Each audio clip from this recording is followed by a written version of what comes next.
Maintenant, la question que tout le monde se pose maintenant que le Bitcoin a cassé la tendance baissière, qu'est-ce qui va se passer? Est-ce qu'il va augmenter encore plus ou est-ce qu'il va chuter? On est dans une zone intéressante d'achat. Après qu'on puisse faire un pullback sur cette zone-là. Maintenant, ce qu'on peut surveiller de près, c'est que, regardez, ici, on est en tendance baissière depuis 6 mois. Donc là, on a chuté, on est revenu, on a fait un canal ici, à peu près comme un canal baissier sur cette zone-là, qu'on a ensuite cassé avec un pullback ici, donc on a eu un crash. Est-ce que il va pas se passer exactement la même chose ici? Et après crash, aller chercher les 50 000, on verra ça au fur et à mesure du temps. Maintenant, le plus qui nous intéresse, c'est que la tendance baissière a été cassée.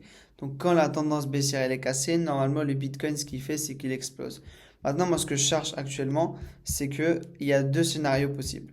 On a le premier scénario, comme ça, le Bitcoin, faut qu'il vienne quand il y a une cassure par le haut ou par le bas, peu importe.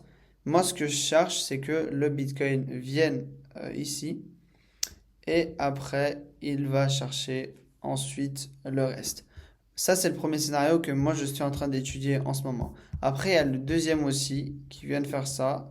Il se pose pas du tout ici. Et après, il continue de chuter jusqu'au 50K parce que 50K au final, c'est un prix psychologique. Et bah, si on suit le canal, comme vous pouvez le voir, bah, en fait, ça suit parfaitement une tendance baissière. Ici, ça peut pas être fake. Mais avec les actualités en ce moment, tout ce qui est annonce éco, etc., ça peut le faire. Parce que déjà, entre la guerre entre les États-Unis et l'Iran, tout peut se passer. Et en plus, la Fed n'a pas du tout baissé les taux, ce qui fait que les investisseurs sont de moins en moins intéressés pour investir dans le Bitcoin actuellement. Mais tout peut se passer en fonction de comment euh, les annonces vont évoluer au fur et à mesure du temps. Et c'est ça qui va nous montrer est-ce que le Bitcoin va chuter ou augmenter. Moi, comme je vous ai dit, mon scénario pour moi, je le vois comme ça. Déjà, on est en train de voir que on est en train de casser ce canal-là qu'on a créé pendant 10 jours.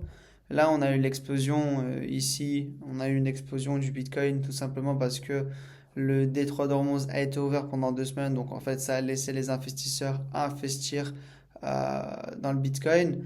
Mais là, ça fait une panique, on va dire, entre guillemets, pour toutes les personnes qui avaient raté le Bitcoin. Là, dites-vous que tout le monde s'est mis à acheter massivement le Bitcoin parce qu'ils pensaient euh, qu'ils vont rater l'opportunité sur le Bitcoin et le Bitcoin va exploser. Mais ce qui fait que ce qu'il fait en ce moment, c'est qu'il est en train de retracer pour aller peut-être à la hausse plus proprement.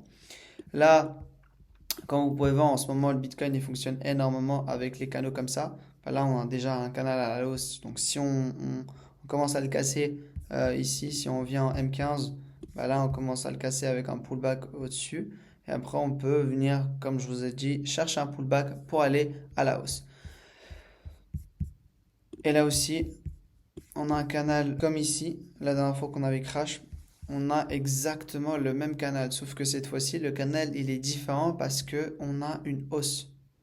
On a une cassure et du coup le prix nous montre que le marché peut être plus à la hausse qu'à la baisse. Mais là, regardez comment le prix a réagi exactement parfaitement comme la première fois, une fois, deux fois, trois fois, quatre fois. Là, le prix il est en train de remonter.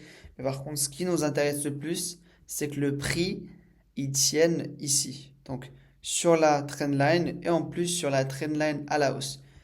Comme vous pouvez voir, il y a plein de traders qui se sont fait piéger ici sur cette zone-là. Ils pensaient que le prix a cassé le canal et il va crash viser les 50, 40 000, etc. Sauf que, bah, comme vous pouvez voir, on a eu plein de fake-out. En plus, là, on a eu une cassure ici qui a fait que le prix a explosé par la suite, tout simplement parce qu'on a cassé la tendance baissière.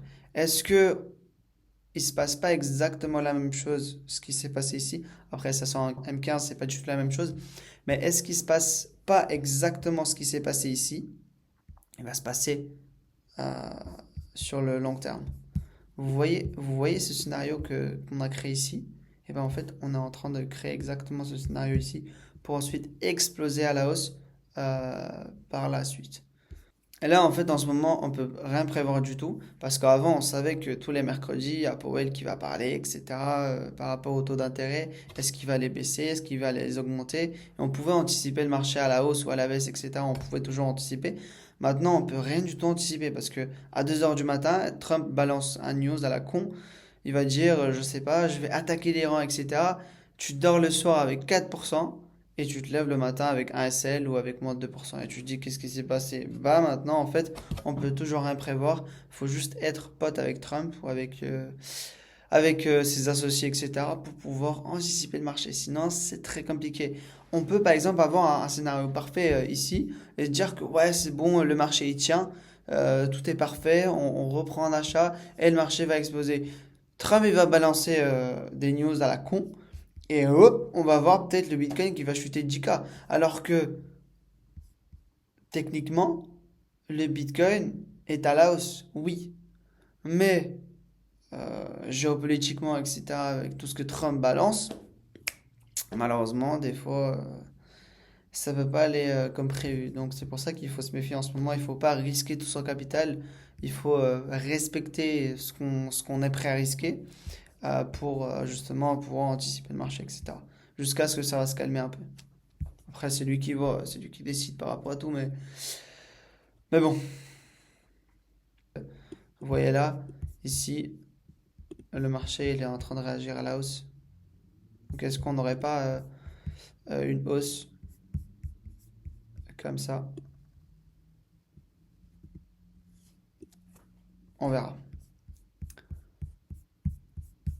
Mais normalement, sur le canal, le marché réagit à la hausse. Euh, on va voir ce qui va se passer par la suite.